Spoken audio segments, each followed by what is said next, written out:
The beauty of simplicity. Simplicity, defined as the quality or condition of being easy to understand or do. As we grow, expanding our range of knowledge, thinking, and reasoning, sometimes we challenge ourselves to find out our meanings and feelings of our own complexities within our own lives, or even to find more reasons to fulfill our enjoyment of entertainment. How many have heard others say that you should stop watching anime or playing video games because they're just for kids? Or I've heard these terms applied to a lot of other forms of media and entertainment, that it's not really good because it's unoriginal. Or have heard or seen some people criticize a story, theme, or character because it doesn't seem too complex. By definition, complex, an adjective consisting of many different and connected parts, it is not easy to analyze or understand. This then leans over to the term complexity, which is a noun, and the meaning behind it is the state or quality of being intricate or complicated. Today, I'm going to be talking about the complex natures and complexities within the true beauty of simplicity,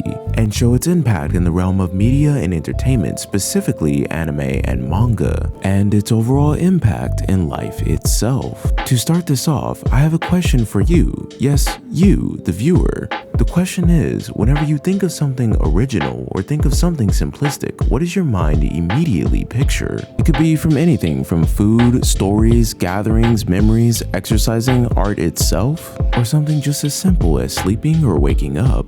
On the surface, we would say that there isn't too much to this, that this is normal and everyday occurrences for everyone else, till we start to understand that person and their own purposes and their own reasons, which makes it much more truly and fulfilling of their own existence. And this definitely applies to anime and manga in so many facets of media and entertainment. For the examples I'll be using today, from characters like Goku, Luffy, Jotaro, Kujo, Ichigo Kurosaki, Yusuke Urameshi, and even some characters from My Hero Academia, I believe each of these characters in their own respectives of their own stories and their own unique character traits offer a different meaning of their own purposes. By definition, the reason for which something is done or created, or for which something exists. And your rebuttal may be, but Bazark, we've seen this before. We've seen this with a lot of different stories and characters. This isn't really new. Bazark, all Goku wants to be is the strongest fighter. All Deku wants to be is the #1 hero. Luffy just wants to be king of the pirates. Yusuke and Ichigo don't really have a goal. All they want to do is protect their friends. Even though these may be the case, it is about how it is done and how it can resonate with viewers like yourself and the audience. For some old sayings that may apply to this, you may have heard, it is easier said than done.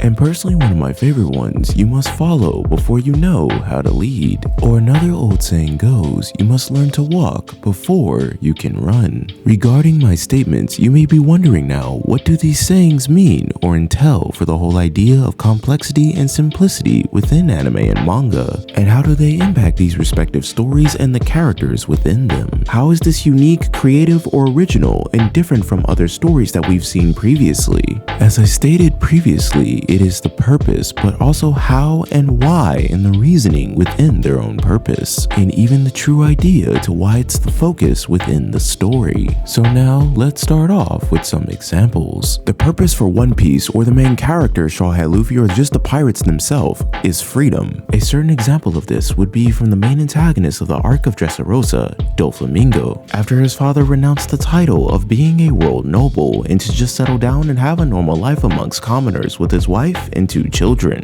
However, this did not appease both sides of the commoners and his own son, as Doflamingo was accustomed to the lifestyle of being a rich noble, as he seen fit and believed in that the people should beg and kneel to him and his family because of their own status. Even though his father, mother, and brother all accepted their new lives, the people living amongst them still did not accept them for who they were and decided to lead in a revolt, which caused his family to be tormented, and a result of this to end up in embarrassment in the loss of his own mother at a very young age, and even throughout the rest of his life, in addition of growing more of his hatred and his own merits for revenge, not just against his own father and even his own brother, brother, but even the people who have even wronged him throughout his life. This then begins to become a contrast or a complex duality between Luffy and Doflamingo, as Monkey D. Luffy, born in the world of One Piece with a certain amount of status that he has to his name, was not really raised or nurtured by his own blood-related family, as he himself was raised in the wilderness and by bandits and even his own adoptive brothers. Each of these characters, including the Don, the bandits,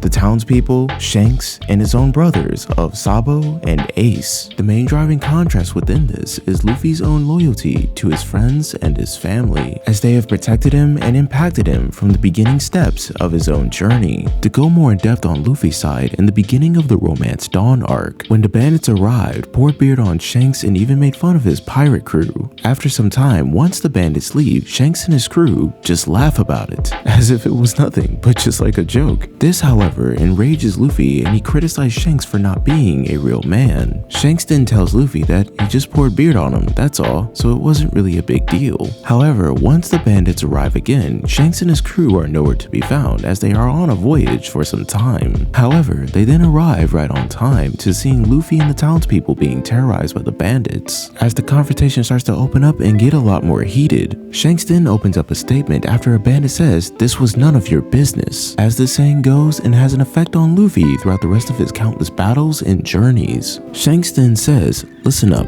you can pour drinks on me, you can throw food at me, you can even spit on me, I'll just laugh that stuff off, but good reason or not, nobody hurts a friend of mine, as this does apply and show how he's affected by the relationships within his own crew, as well as his own relationship with Ace and Sabo. After the many countless times of Ace trying to ignore him and even to the point that they were even thinking about killing him, Luffy could have ratted them out instead of suffering the beating of the other pirates. And the many countless events that continue, Luffy didn't have to stand up to Shanks, Luffy didn't have to stand up for Nami, for Robin, for Usopp, and many more characters he's impacted along the way. Instead, Luffy chose his own freedom, to do as he so pleases, as that is the purpose of his own character and the journey of his own story, which is why this has its own essence of complexity. One comes from his own freedom and loved ones being stripped away and taken from him, to invoking his own merits and blind rage of his own greed, to even betraying his loved ones and ultimately his own infringement of anyone's own freedom,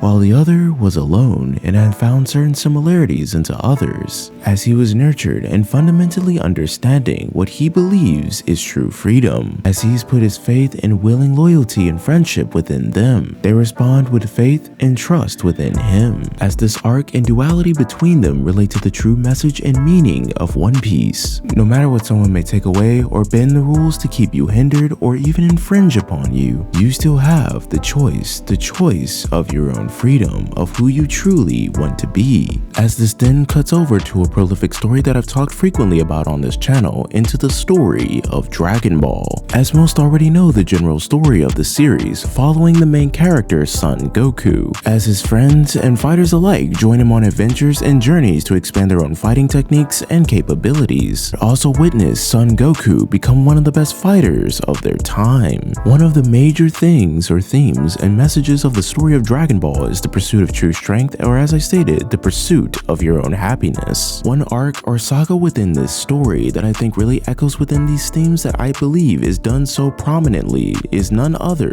than the Cell Saga. Now, of course, many may argue that there are definitely much more prominent sagas throughout the franchise of Dragon Ball that truly echoes these themes and complexities within their own sagas and arcs respectively. Although, when it gets to the Cell Saga, some would argue that this is where Dragon Ball should have really ended. The reason why a lot of people think this is truly shown by many people's perspectives to feel like this gives a lot of closure to our main cast, as I see this saga truly tackle the theme of the flaw of the perfect warrior, a thread that I've seen on Twitter created by its user named Yossi, as he goes in depth explaining the meaning of the characters and the true extent of the messages and meanings that they give within this prolific saga. As he begins his Twitter thread stating Trunks is emblematic of this idea of hope, While he may seem self-assured and confident in his initial confrontation with Frieza, we soon grasp his insecurities and his strength and his failure to be that idealized hope. The hope for a better future. Before leaving, he tells Goku that perhaps he may be able to hope again, implying that at one point he lost his hope. However, we quickly learn that this is merely false belief that feeds into his lie, the lie being that he needs others' strength to get anything done, which arises out of his own failings against the androids from the future. Furthermore, we learn that in the future after Gohan is killed, Trunks blames himself for his death as Gohan told Trunks to stay out of the conflict before he was killed. This then leads Trunks to eventually pursue the androids and is assured in his ability to stop them, but he is quickly proven wrong and hospitalized. This acts as an inciting incident for him to start to develop and believe in his lie, the lie being that he needs someone to save his timeline for him. Understanding Trunks and his own motivation, we then head over to the character of his father, Vegeta. Vegeta, on the other hand, has constantly been confident in his ability to overcome any adversity that head his way. However, it is often the point of his own arrogance. As Trunks depends on others, Vegeta, on the other hand, thinks that nothing can be greater than he is, and that if they are that strong, then he should be the one to face them alone. Both of these traits within both characters of father and son can be seen as self-destructive when left unchecked. A noticeable example of this is within their confrontation of the androids, specifically in his fight against Android 18. Trunks makes a statement stating he never knew that his father was so powerful and that he was holding his own against the androids. While Trunks underestimates what he and others are capable of because of his fear and experiences, on the other hand, Vegeta makes a lot of mistakes, but he never makes the mistake of underestimating what he is capable of, as mentioned by both Piccolo and Goku within this arc.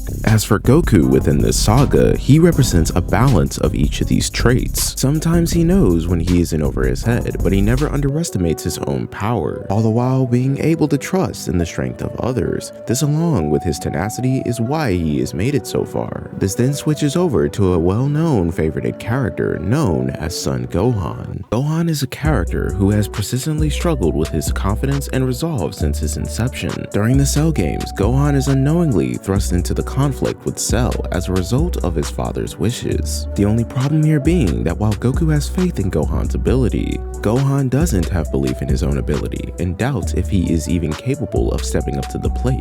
Not so much of Gohan lacking the ability, but rather the willingness and resolve to do such. So while a character like Goku's ambition allowed him to achieve what was within his limits, Gohan's doubt limited what he could achieve. Then eventually, it is Android 16's death that is the trigger for Gohan. Android 16 represented innocence and an appreciation for life. This becomes the final straw and final trigger for Gohan to unleash his full potential. As most already know, this then leads to Gohan becoming overconfident, an arrogance that led to his father having to sacrifice his life, as this was a flaw for Son Goku. He mistakenly believes that this is who Gohan wants to be as a fighter, from his own confrontation with Raditz, understanding he trained and was on the battlefield to help him against the Saiyans, then of Gohan's own willing decision to go to planet Namek, and of course training with Goku in the hyperbolic time chamber, which leads Goku to misunderstand his own son's interpretations of how he feels about fighting. This also leads to one's own portrayal of how they see pursuing their own true strength. Goku and Gohan's character are often juxtaposed to portray their disconnection. The disassociation was well represented in Gohan's final standoff versus Cell, versus Demon King Piccolo, both being down and an arm. Goku is tenacious and gives it all he has, while Gohan begins to lose faith and yield without even trying, which then leans back into the message about hope. Even though you may believe in others around you and their own capabilities, it is also important that you believe in yourself and understanding your own value and the limitations that you have upon yourself, which is completely opposite of our main antagonist within this series, Cell. Cell was a creature that was designed to just kill Goku, but he also desired perfection but never stopped wanting it because of his infinite greed for being more perfect. In a way, this is quite similar to the protagonist who also desire power, both Vegeta and and Goku desired to surpass their previous limits to become ascended past the regular Super Saiyan. However, they do not ascend past the Super Saiyan, and they are not the ones to defeat Cell. It is none other but their sons, Gohan and Trunks. Two fighters who didn't desire perfection and didn't desire improvement, only the desire to establish peace and tranquility in their own respective worlds. This fight against Cell was more so an attack on a psychological level. Gohan and Trunks went past their limits, even surpassing their own fathers. But they did not desire perfection or the willingness to want to get stronger for their own improvements, because if Goku and Vegeta had beaten him, it would be only proving Cell's point, which is something Cell even himself states within the series. I'm going to revive it and prove once and for all that I have no equal. Wait, tell me, what is the real purpose of this tournament? What are you really going to do? Cell, I know what you androids are like. I'm sure this is some sort of a trick. Just a trap to get us all in one place, right? There is no secret purpose. I simply want to get as much out of this planet as I can before I destroy it. I have proven that I am unstoppable. Neither you or your friends are any threat to me now. However, there is one that I want to test my complete power against. I want you to bring me Goku.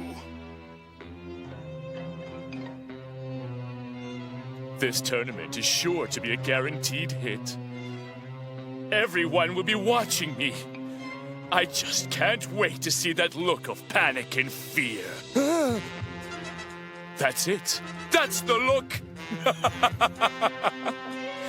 Until then. What this confrontation between the two actually signify and show is that this is the flaw of Cell's perspective. Cell is an android created artificially to destroy son Goku, as he knows certain techniques of the fighters like Goku, Frieza, and even Piccolo. It becomes even more as a flaw as he wants to absorb Android 17 and Android 18, as this feeds into his lie of believing that this will make him become a perfect warrior. It symbolizes and clouds the perspective that the perfect warrior has no room to grow. But the ending truly clarifies this with the characters who started it all, with Gohan and Trunks. The story is executed perfectly with the buildup of the characters of Gohan and Trunks from two different timelines. From Trunks' timeline, Gohan was his master and sensei and taught him everything about martial arts and even how to become a Super Saiyan. In a different timeline, his own master struggled with those same problems himself, but both of them eventually find their own resolve and bring peace to their own timelines. This is what I truly believe is the theme of the Cell Saga and complexities that it deals without each of these characters. The perfect or strongest warrior cannot always bring peace and resolve and even succession of their own right. It can truly be anyone willing to step up to the plate and fulfill the meaning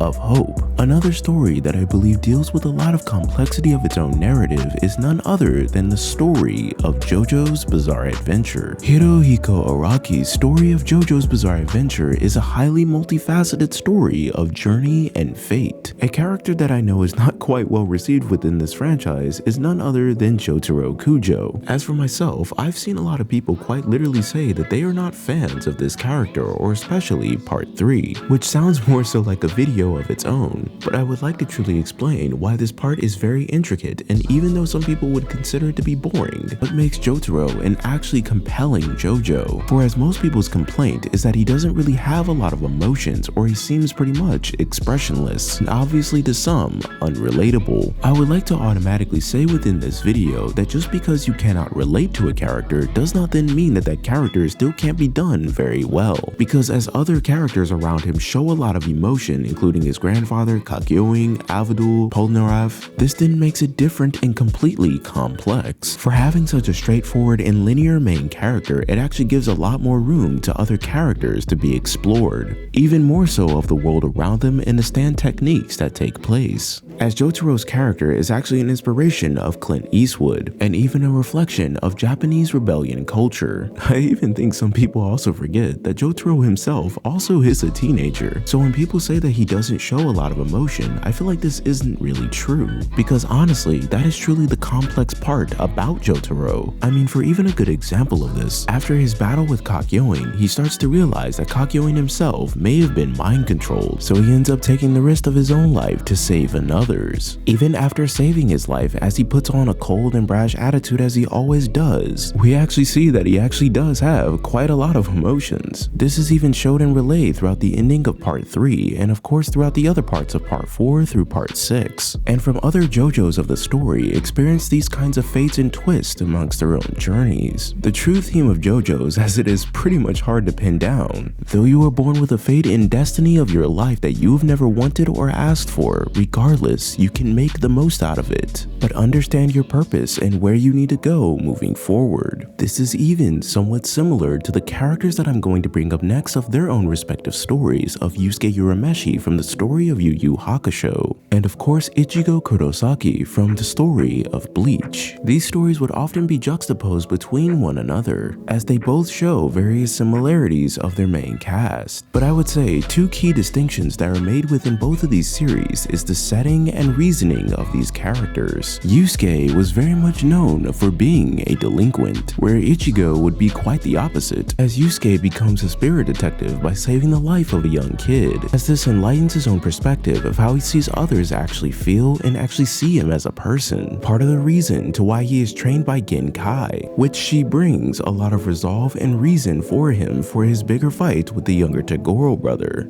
We go into the history and given more characterization to the younger Toguro brother, actually revealing that he was once a friend of Genkai. Eventually, this leads the younger Toguro brother to be tempted by a demon to seek more power, which causes him his overall relationship with Genkai, also leading to him sacrificing his own humanity. These two characters of both mentor and antagonist are very much two mirrors of Yusuke. As I stated previously, Yusuke Urameshi was nothing more than a delinquent, who would seek nothing but to get into fights and to get into trouble, and not even just that, just to even skip school. If Yusuke were to continue down his path, he would be nothing more than the younger Toguro brother. And despite the looks and attitude that he gives off, Yusuke does have a kind nature about him. This makes a lot of sense into why Genkai chose him to be her successor. Not only did she teach him the fundamentals and techniques of his own powers and capabilities, but also understanding his lack of resolve and responsibility that he had to take within his own decisions. Because it is safe to say for both characters, if Genkai didn't take the opportunity in training Yusuke, then Yusuke would be no different than the younger Toguro brother, and it would show the lack of resolve that she had to handle the younger Toguro brother, which makes it all reliable on Yusuke to be the character not to only rely on his own power, but to understand the responsibilities and mental capability that comes with it, and not to be cold or show untrustworthy in other people like Genkai. And seeing how he befriended one of his high school rivals in Kuwabara, and even making friends with the demons, noticeably Kurama and Hiei. This then leads to the contrast of the story of Tate Kubo's Bleach. Some of the biggest differences within both of these series is the resolve and reason and even execution within all of these characters and the narrative itself. Even though Yusuke and Ichigo have pretty much the same goal of wanting to protect their friends and their loved ones, up at the part of Soul Society, Ichigo grows, and as he grows as a fighter, he starts to understand more so of himself and the capabilities of other fighters, especially within the motive and reason to why they choose to fight in the first place. Because personally, I know a lot of people may not be fans of it, but I honestly really like the Wako Mundo arc, especially the fights between Grimmjow and Ukiura, and how each of them are prevalent to Ichigo's journey. The characters of Grimmjow and Ukiura start off a lot with the background and characterization they have been given. Throughout his life, Grimmjow was doing everything he could to stay alive, as fighting was the only thing he could do to survive, as Ukiura was trying to understand the meaning of what it's like to have a heart. Where their strikes in comparison to Ichigo, it shows that he has always had these things or opportunities like them, whereas Grimmjow was born in the world of Wako Mundo, only having himself to survive. This becomes in contrast to Ichigo, as he has always had others to guide and help him throughout his challenges, from characters like Ishida, Orihime, Chad, Rukia, the Gote 13, and many more as well. As Ichigo besses most of his foes, it comes from a place of him understanding.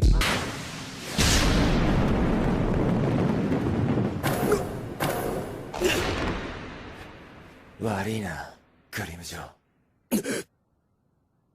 どうも俺はこれ以上やられるわけにはいかねえらしい。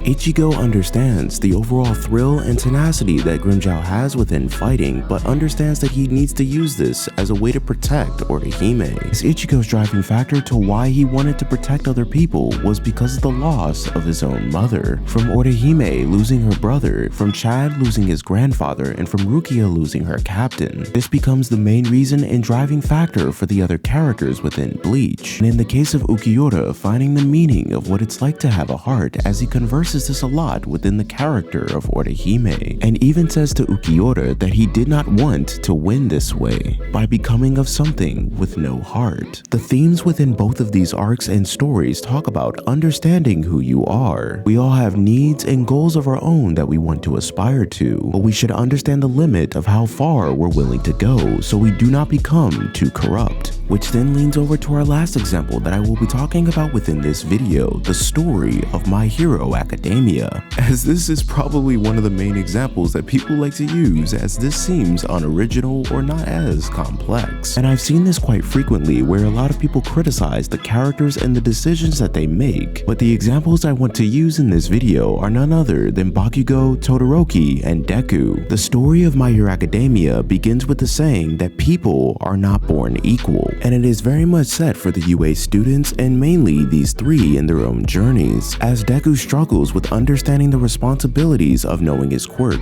Bakugo also struggles to what struggling and understanding really means, as he is truly a natural born talent. And even though it's the same for Todoroki, Todoroki had to learn and understand the beauty of his own powers, which is why I believe a lot of people really like the UA Sports Festival arc, which this arc sets the precedent and even moving forward of the story. And this is quite shown within the fights between both Todoroki and Bakugo and Todoroki and Deku, and how each of them have truly affected Todoroki moving forward. Todoroki is often criticized by many fans of being considered wasted potential. However, I would disagree and even say that this is very much needed for the story. This is shown to be within their own battles with each other. As Deku and Todoroki kick off their battle, we see that Deku is struggling through it. This is witnessed not just by Todoroki, but by everyone watching it, including the other UA students. We see that Midoriya is still struggling, still trying to figure out how to use his quirk. This becomes quite similar to Todoroki, not necessarily on a physical level, but more so on a mental block. Todoroki feels that he cannot use his quirk because of the abuse that he suffered from his father, but not just for himself, also for his loved ones of his brother, sister, and his mother.